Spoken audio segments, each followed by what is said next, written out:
Bonjour. Alors, afin de résumer un petit peu les trois vidéos précédentes sur les statuettes néolithiques, leur absence de représentation dans les musées, l'énorme période de temps qu'elles ont couverte sans que ça soit entré dans une quelconque histoire chronologique repérable, parce que c'est des petites statues féminines, probablement. Je vous ai parlé aussi de l'explosion féministe artistique des années 70 autour du site de l'idée et du symbole de grandes déesses, que ce soit une ou plusieurs. Et pour finir, à titre de récapitulatif, voici le livret, en quelque sorte, enfin, c'était plus des panneaux d'une exposition que j'avais faite à la librairie Violette & Co, librairie galerie. Donc, j'avais exposé des représentations de déesses au fusain que j'avais faites.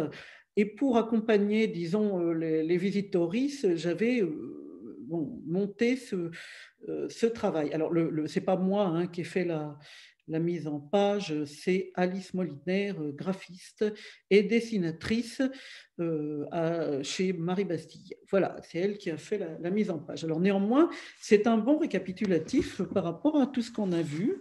Vous avez ici, là, à gauche, sur le panneau, les fameuses déesses canards tout à fait étranges de la civilisation Wincha.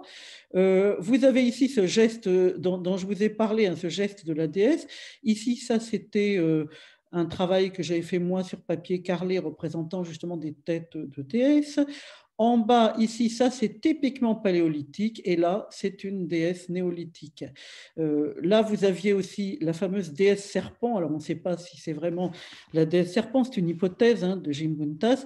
Et tout un discours je vais vous le laisser un peu pour que vous puissiez y revenir, qui résume tout ce que je vous ai dit. C'est-à-dire, le paléolithique, c'est les grottes de Chauvet, 25 000 avant zéro, Lascaux, 17 000 avant zéro, Altamira, à peu près à la même époque, les fameuses Vénus de l'Espune ou de Brassempouy. Alors, Brassempouy. Alors, comme je vous ai cité pas mal de noms, comme ça, vous les voyez écrits, c'est pas si mal. Ça évite de les épeler. Et alors, donc, je reparle des milliers de statuettes néolithiques mises au jour et non pas à jour. Désolé pour la faute, là, c'est mise au jour.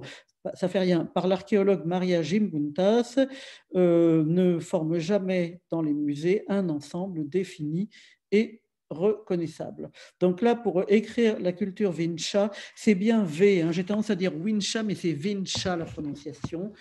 J'essaie d'être un peu rigoriste là quand même. Et sur le A, il y a un symbole que je n'ai pas réussi à reproduire, mais c'est une sorte d'accent circonflexe à l'envers, donc Vincha. Je me pose la question de savoir si c'est parce que c'est des statues petites, si parce qu'elles sont féminines et que du coup elles sont un peu méprisées, ou parce qu'elles sont marrantes. Effectivement, on dirait vraiment que les filles sont déguisées en animal. Vous voyez ici qu'il y a un masque rigolo d'animal. Le format n'est absolument pas monumental. Là, je pensais, en parlant de l'attente du monumental qui permet au patriarcat de se célébrer dans ses œuvres. Je ne sais pas, vous connaissez la Monumenta de Cassel. Donc, l'art contemporain doit être monumental. Je vous ai parlé aussi du fameux Diabicon, l'espèce de musée délirant où il y a Karl André, l'abominable assassin et d'autres, donc à chaque fois des choses énormes. Il y a un certain Sol Lewitt qui fait des dessins de taille, mais on dirait grand comme une caravane, j'ai envie de dire, je ne sais pas pourquoi cette comparaison me vient à l'esprit, mais c'est absolument énorme. Et vous comprenez pourquoi j'ai dit Chicago en faisant quelque chose d'énorme. Elle chevauche le tigre, elle joue j'ai failli dire, elle enfourche le tigre tellement ça aurait été amusant, mais disons, elle le chevauche. C'est-à-dire qu'en fait, elle utilise les armes. Chevaucher le tigre, ça veut dire que vous utilisez les armes du patriarcat, enfin les armes de quelqu'un, en l'occurrence du patriarcat, pour faire advenir votre propre démarche. C'est-à-dire que vous vous glissez en quelque sorte dans la peau de l'ennemi. C'est ça que ça veut dire en fait, chevaucher le tigre à l'origine. Une féministe qui chevauche le tigre, Judy Chicago, qui utilise le j'y arrive pas, le monumental typiquement patriarcal pour réaliser une œuvre qui rivalise avec les monuments créés par les mecs. En tout cas, bon, pendant près de 10 000 ans, sur un territoire immense qui couvre toute l'Europe jusqu'à la Sibérie, Grèce, Cyclade, Anatolie, pardon, actuelle Serbie, les statuettes féminines néolithiques sont aussi nombreuses que mal connues. Le deuxième panneau, voilà, ça c'était pour le premier panneau. Et voici le deuxième panneau qui va nous permettre de présenter ce dont je vous parlais, Bobo et Sheila Nagig. Alors, Bobo, vous voyez comme c'est curieux, ces statuettes ici, où vous avez une tête de femme à la place du pubis. Et ça, c'est typique de l'histoire de Bobo, puisque, en gros, c'est quoi l'histoire de Bobo? Là, j'ai repris le mythe suivant l'analyse qu'en fait Liv Stormquist, une BDiste contemporaine hyper géniale que je vous recommande, suédoise. C'est traduit en français, les BD. Et elle parle ainsi du mythe de Bobo, vous voyez, Bobo, B-A-U-B-O, parfois un accent circonflexe. Après avoir parlé, Bobo retrouve son péplos et, découvrant ses parties, les montre à la déesse. C'est quoi le contexte? C'est l'histoire du viol de Perséphone. Donc, elle a été capturée, violée par le dieu des enfers, tenue prisonnière dans les enfers, et du coup, sa mère, Déméter, désespérée, erre à la surface du monde déguisée en vieille femme et abandonne complètement son rôle de déesse qui est d'assurer la pérennité des cultures, le fait que le blé revient chaque année. Donc la terre est, vous voyez, la terre est désolée et la déesse erre comme une vieille femme infertile. Enfin, il y a tout ce symbolisme. Et elle finit par atterrir dans une maison où elle est accueillie par la maîtresse de maison et par des jeunes filles. Et là, vous avez une sorte d'éloge du blanc. Elle est assise, on l'assoit sur une sorte de chaise décorée enfin pas décorée, mais rembourrée plutôt, d'une peau de mouton blanche. Elle a les cheveux blancs, elle est vêtue de blanc. Et alors on lui dit, veux-tu un coup de vin rouge? Elle dit pas du tout, je veux de ce qu'on appelle le pouliot, c'est-à-dire c'est une forme de menthe blanche qu'on mélange à un liquide genre lait pour faire une sorte de boisson qui ressemble un peu au sirop d'orgeat, si vous connaissez ça. Et donc, vous voyez, la déesse, elle est dans un ordre de blancheur qui n'est pas très encourageant pour les cultures. C'est clair qu'elle n'a aucune envie. Sa fille, ayant subi tout ça, elle est dans un deuil immense. Et elle n'a aucune envie de reprendre ses activités de déesse pour la plus grande gloire des dieux de l'Olympe patriarcaux dirigés par Zeus, Jupiter, en position de grand chef incontesté. Donc, que va-t-il se passer? Elle est triste, elle boit son liquide blanc assis sur un truc blanc avec ses cheveux blancs et son vêtement blanc. Enfin bon, tout ça. Et le blanc, c'est un côté absolument désespérant. Vous avez bien compris le symbolisme précis de cette couleur dans le contexte. Donc tout ça, c'est blanc, tout ça, c'est un peu triste. Et donc, que va-t-elle faire tout abattue qu'elle est? Et ben voilà la servante qui déboule, c'est la fameuse Bobo, et elle retrousse son péplos et, découvrant ses parties, les montre à la déesse. Et la déesse se met à rire. C'est-à-dire que c'est hyper comique, cette servante qui retrousse sa jupe pour montrer son sexe nu. Et ça fait rire. C'est pas du tout un truc obscène non plus. C'est quelque chose qui fait rire la déesse et qui, du coup, redémarre le cycle de la nature.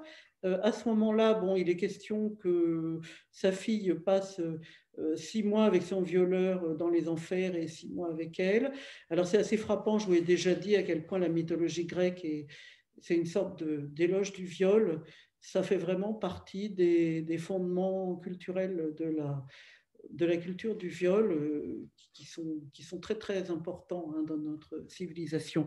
C'est absolument obsessionnel à quel point la culture du viol est infligée à travers la culture tout court comme un invariant réputé normal et naturel, et ça explique peut-être bien des choses sur la formation de la culture du viol aujourd'hui, enfin sur la façon dont elle est constituée. Il y a un poids, à mon avis, un poids de culture extrêmement fort, et là, on en a un exemple. Alors, je reviens à ma Bobo, c'est plus intéressant que ce que je raconte là, que les histoires mythologiques tristounes.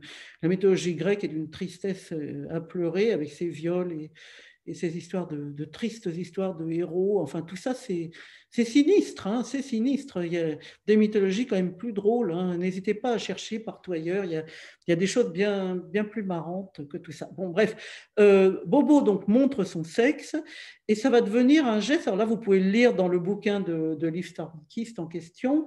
Dans la BD, elle en a écrit plein, hein. Elle a écrit Les sentiments du prince Charles.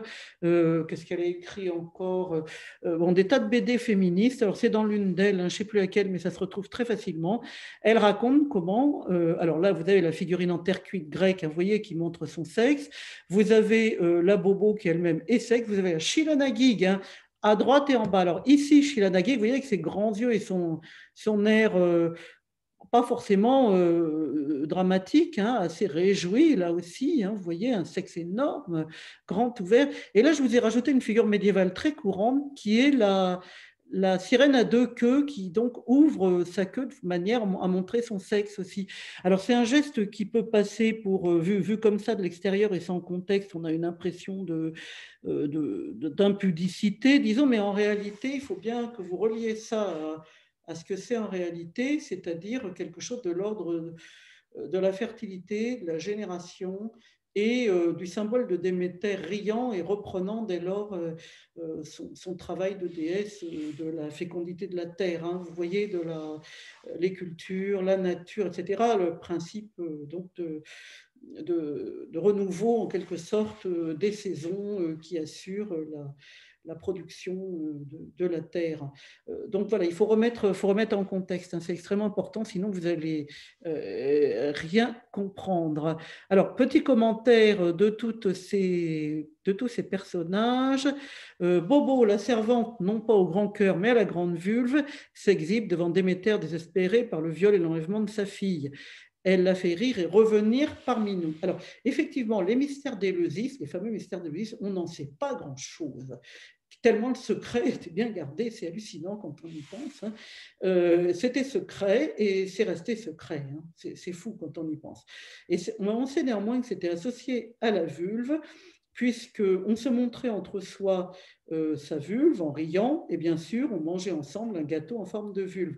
Donc, vous voyez, il y a une célébration. D'ailleurs, les mystères d'Éleusis, c'est l'association de cette histoire des deux déesses, hein, la mère et la fille, Déméter et sa fille, et de Dionysos, qui représente quelque chose de bien particulier. Dionysos, c'est un dieu incroyable. C'est un des rares dieux intéressants de l'Olympe. Lui, c'est une sorte de figure, mais tellement étonnant, une espèce de figure d'homme féministe, hein, justement au milieu de tout ce patriarcat, une sorte de figure d'être non-binaire, mi-homme, mi-femme, de passeur, de Dieu associé à la fois au ciel avec tous les dieux de l'Olympe et à la puissance de la terre qui se renouvelle. C'est un Dieu passionnant. Il y a des tas de bouquins qui s'intitulent Dionysos, et si ça vous intéresse, alors là, c'est un chant merveilleux. Hein. L'étude de Dionysos, c'est passionnant. C'est un personnage de folie. Et vous en avez des tas de représentations. Vraiment le dieu passeur, le dieu messager. Je dis ça à cause de la RN messager. Vous voyez, on est influencé par son époque aussi.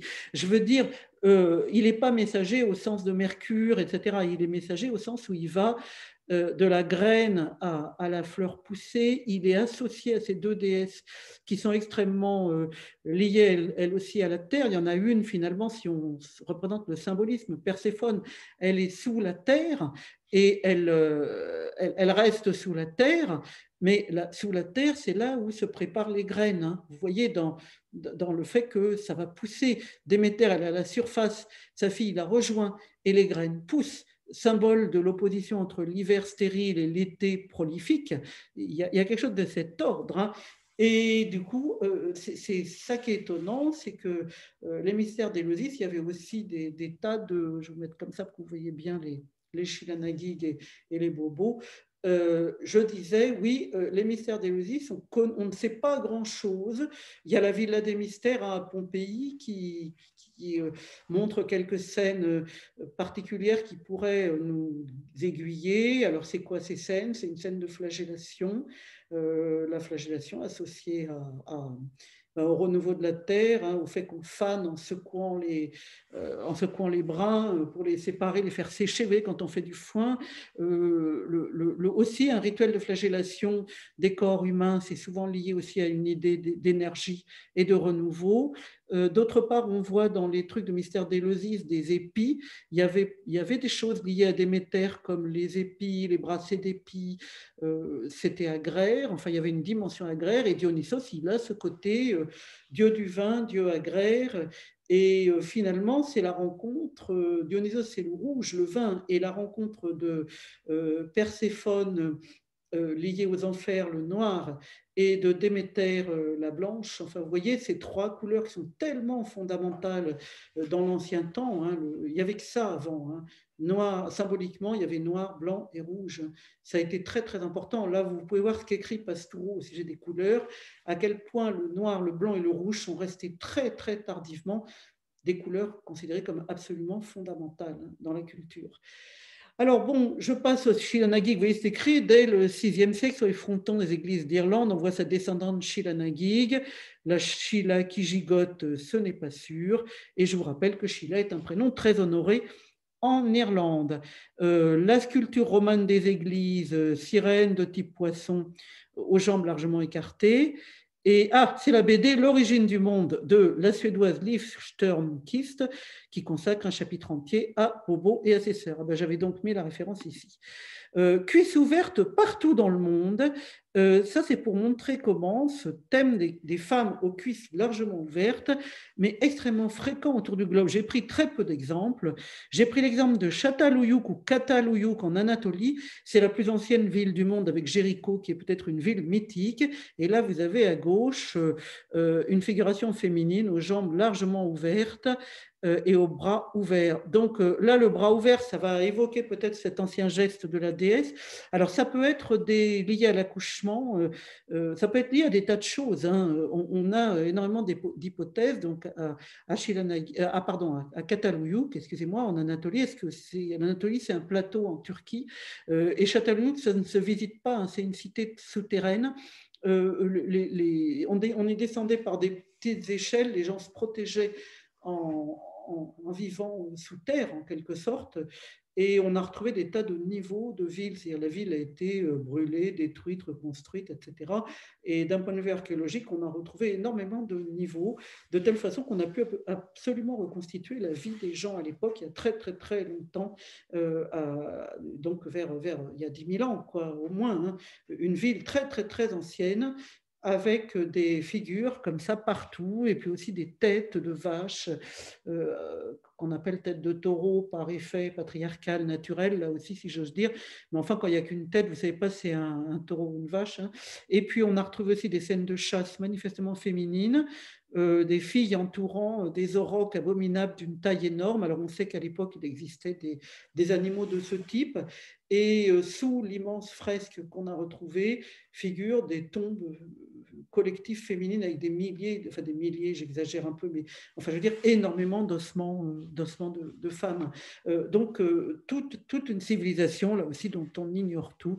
En tout cas, il est sûr que Diane chasseresse ne vient pas de nulle part et que la chasse a été, du moins à l'époque, une activité féminine.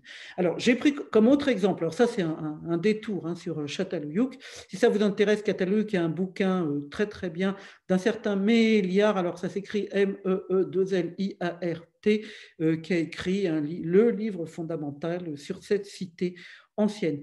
Alors là, j'ai les Dilucaïs de Micronésie, donc des statues en bois accrochées à l'entrée des maisons, dans le but, semble-t-il, de faire fuir les mauvais esprits. Donc vous voyez là encore des femmes qui montrent leur sexe pour faire fuir les mauvais esprits. Autrement dit, c'est la vie, l'énergie vitale qui vient s'opposer aux démons destructeurs d'énergie vitale. Hein. Vous voyez, bon, si vous êtes fan de séries coréennes, vous voyez tout à fait ce que je veux dire. C'est un thème récurrent que celui du démon qui dévore la vie dans la mythologie coréenne, qui dévore les vies. Et là, du coup, c'est l'affirmation d'une vie. La vie, c'est la vulve, c'est la vie en quelque sorte, qui chasse du coup les démons. Et voici la déesse Déméter, représentée cuisse ouverte, en lien avec le mystère d'Éleusis, là encore. Vous la voyez ici, c'est une petite statue grecque. Elle est montée sur un animal, un porc, semble-t-il, je ne sais pas trop, et elle ouvre ses cuisses, et ça encore, c'est lié à des rituels de… Quand je dis fécondité, c'est tout aussi bien fécondité de la terre, les graines, etc. Et en Inde, alors en Inde, il y en a plein, la photo est minus, mais vous voyez des figures comme ça, féminines, aux cuisses écartées, c'est très, très fréquent. Pour finir, voici quelques vulves exhibées dans la vie quotidienne. Alors là, je me suis bien amusée à montrer comment les vulves les plus cachées, alors est-ce que vous reconnaissez l'image à gauche, mais oui, bien sûr, il s'agit de la vulve de Sauron. Vous l'avez tout de suite reconnue dans le film de Peter Jackson, on ne peut pas le louper, quoi. Le symbole de Sauron, c'est la vulve, hein. Donc c'est fou. Et alors après, vous avez une mandorle, hein, ici, donc une vierge, disons, européenne, classique, mais entourée d'une espèce de mandorle qui fait d'elle une sorte de sexe féminin, vous voyez, avec le bouchon du clitoris, les grandes lèvres, les petites lèvres, tout c'est presque représenté, et c'est particulièrement clair dans la Virgen de Guadalupe, qui est une vierge mexicaine, mais hyper importante, et qui est toujours représentée comme ça, entourée de rayons, les rayons bandeaux, hein, vous voyez, il y a quelque chose qui évoque effectivement un sexe féminin représenté. Alors, l'œil de Sauron dans le film Le Seigneur des Anneaux, la Vierge de Guadalupe mexicaine au centre de ces rayons. Alors, les mandorles, hein, ce n'est pas les mandorles, mais moi je crois que c'est les mandorles. Enfin, vérifiez parce que là je ne sais plus. Je crois que c'est mandorle. Il y a encore une faute de frappe, disons, européenne en forme d'amande, où on place la Vierge ouvrant délicatement son bleu manteau, sont autant de vulves se promenant incognito dans la nature. Et pour finir, le clitoris lui-même. Alors là, c'est en référence à tout un tas de travaux qui ont été faits, auxquels j'ai collaboré en faisant des bijoux représentant des clitoris et des vulves symboliques, hein. Je n'ai pas fait quelque chose de très réaliste parce que je ne trouvais pas très agréable de porter des boucles d'oreilles en forme de clitoris ou de vulve, mais il y a eu énormément de travail fait par diverses personnes autour d'un scandale de base, savoir que dans les livres de sciences naturelles, de sciences de la Terre et de la vie, vie de la Terre, pardon, pour les élèves, vous aviez des détails à n'en plus finir sur le sexe masculin et rien du tout sur le sexe féminin. Alors du coup, quand il y a des gens qui sont adressés donc aux rédacteurs et rédactrices de manuels en disant mais pourquoi vous avez supprimé les femmes comme ça, et la réponse a été ah ben parce que vous savez le clitoris féminin c'est un organe caché, ça ne se voit pas. Alors très mauvais argument puisque le cœur, les poumons, tout ça c'est des organes cachés. Et les livres n'hésitent pas à représenter les organes cachés derrière la peau. Voilà, enfin, c'est débile, l'argument est complètement idiot. Donc ici, vous avez un texte de ce qui s'était appelé pendant le temps les infâmes. Alors, vous voyez un jeu de mots avec infâme et infâme, infâme I-N-F-A, accent circonflexe M-E, et les infâmes, c'est-à-dire les non-femmes.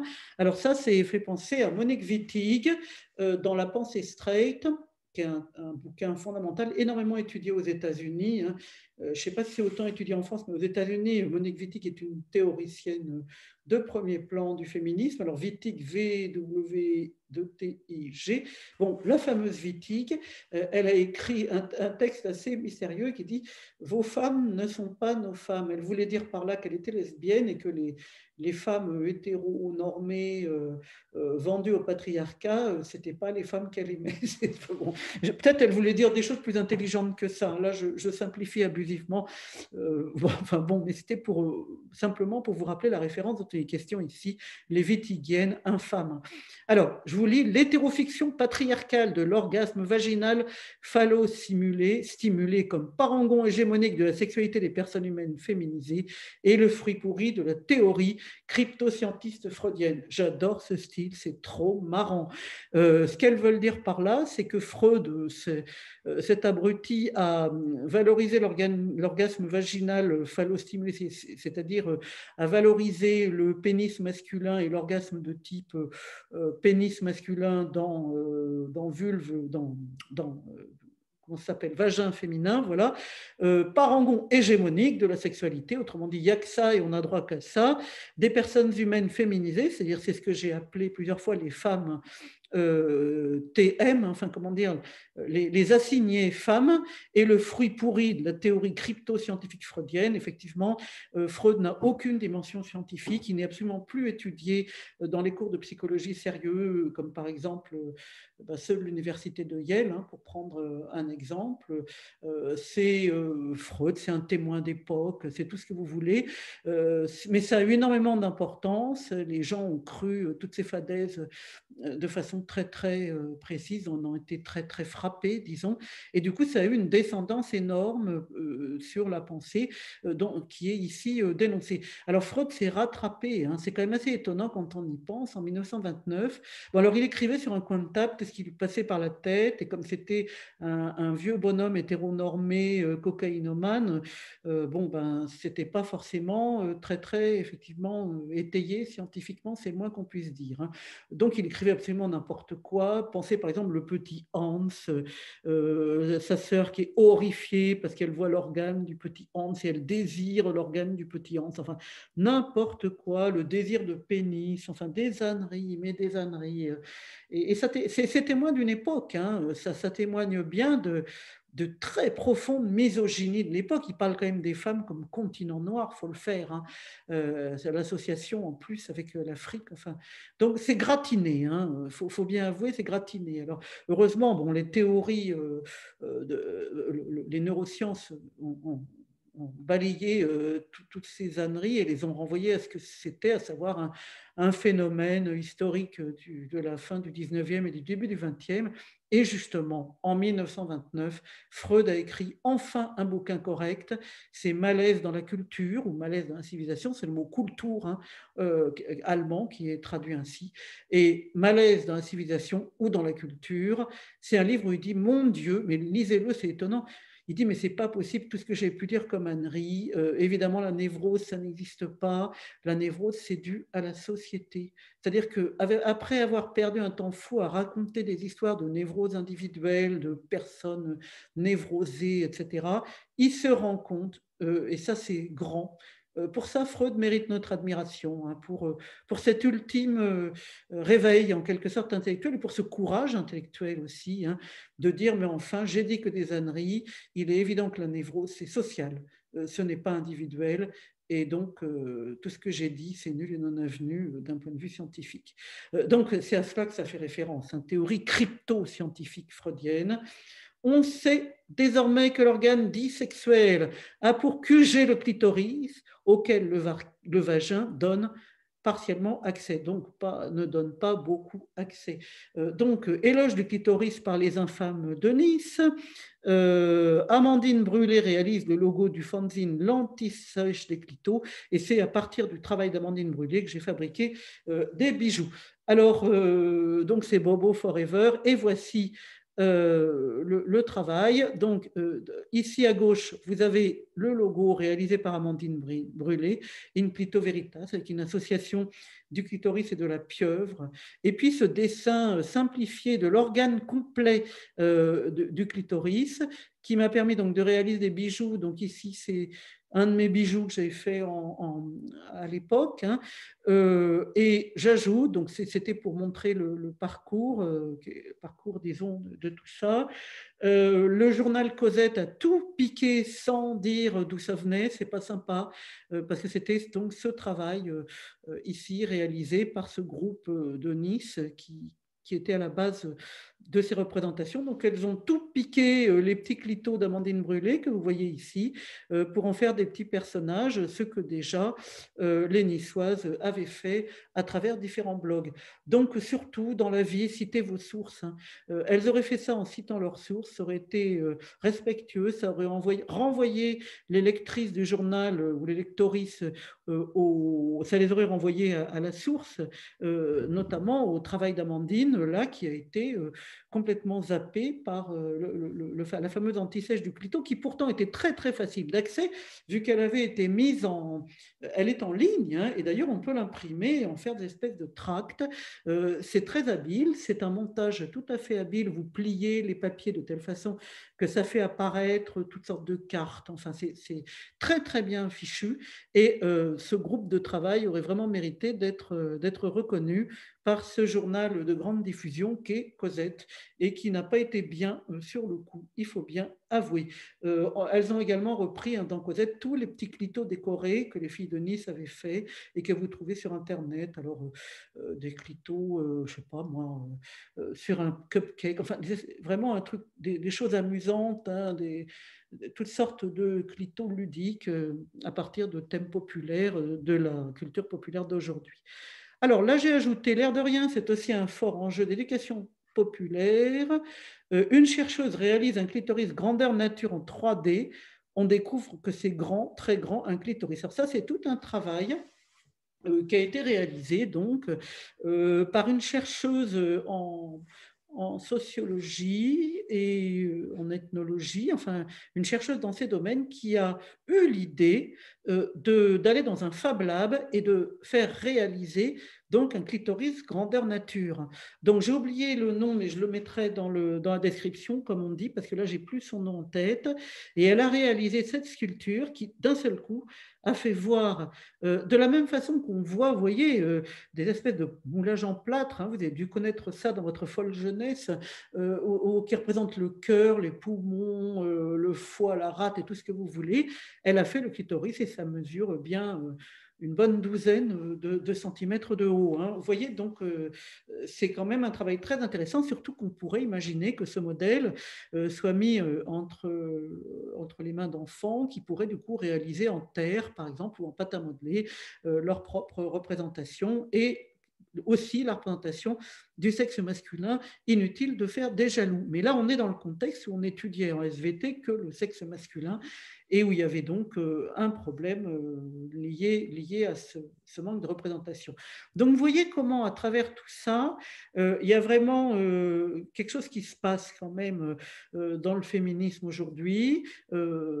Certes, on est encore dans une très grande époque de violences sexistes, notamment pour les salaires, et puis aussi pour la représentation. Hein. On est beaucoup moins estimé en tant que femme comme chercheuse ou comme prof ou comme n'importe quoi que si c'est un homme. Enfin, ça reste extrêmement prégnant, surtout dans la culture française, marquée par des figures comme De Gaulle, Napoléon, ainsi que le montre dans Les subalternes peuvent-elles parler, publié aux éditions Amsterdam, la chercheuse et philosophe indienne Spivak, S-P-I-V-A-K. Elle a un prénom difficile, indien, pas facile. Il y en a qui arrivent, mais disons, moi je dis Spivak et ça permet de repérer assez facilement ses livres. Donc elle montre comment, effectivement, surtout en France, cette espèce de modèle masculiniste hyper fort de l'homme fort nuit fortement au féminisme. Alors bon, il reste la question de la culture du viol qui est maintenant exhibée et mise en perspective. Et puis les choses avancent. Je me rappelle, pour finir, je vous raconte toute cette brève anecdote. J'ai été invitée à une sorte de table ronde. Un mec parle pendant 40 minutes, bouffant mon temps de parole. Bon, 10 ans avant, ça ne se serait même pas vu. Et là, il y a une fille dans l'Assemblée qui a dit, dites donc, là, le mec, il a parlé pendant 40 minutes, il s'est étalé avec son mansplaining, et du coup, elle n'a pas le temps de parler. Alors, du coup, il me restait 7 minutes, donc j'ai fait une sorte de show, comment dire, pour faire rire tout le monde, parce que je n'avais pas la possibilité de travailler, quoi, c'est-à-dire de lire mon texte que j'avais préparé. Et effectivement, il y avait quelque chose de l'ordre de la frustration, quoi, que j'ai transformé en épisode de rire pour je ne sais pas pourquoi j'ai fait ça, parce que le rire et l'arme est une arme féministe forte, peut-être aussi, oui. Mais c'est vrai que c'est des situations fréquentes où la parole des femmes est confisquée, où l'expression n'a pas parfois l'occasion de se dire. Hein. C'est un exemple typique d'il y a quelques années. Et c'est assez frappant de penser que certains groupes, comme les écologistes, s'arrangent non seulement pour équilibrer les paroles, les prises de parole des hommes et des femmes, mais également pour les chronométrer, de telle façon que, parce qu'une prise de parole masculine s'étalera plus volontiers, alors qu'une prise de parole féminine pourra dire pardon, excusez-moi, j'ose parler, etc. Bon, les choses sont en train de changer, notamment avec l'influence des hommes féministes, l'influence des femmes concernées, enfin le fait que c'est utile de réfléchir à tout ça et de se rendre compte que tout ça est pourri, mais que tout ça peut parfaitement changer et que les choses sont en marche. Et c'est pour ça plutôt que j'ai axé mon cours sur cette valorisation-là. Parce que bon, des valorisations de mecs, vous en trouverez partout. Alors, une dernière fois, je le répète, il ne s'agit pas des hommes en tant que groupe. C'est toujours, il s'agit de certains assignés hommes. J'ai envie de dire, c'est les hommes qui ne réfléchissent pas. Il y a une différence entre énorme entre les hommes féministes qui réfléchissent et les hommes qui se considèrent comme supérieurs et qui ne réfléchissent pas. Et c'est finalement là où passe peut-être la terrible frontière entre les hommes bien et les fake men, les fake men, je ne sais pas comment dire, les fake mecs, les hommes qui sont des fakes, hein, vous voyez, les hommes qui ne sont pas des vrais, qui sont des espèces de, qui sont tout ce que vous voulez, des salopards, des violeurs, des infects, etc.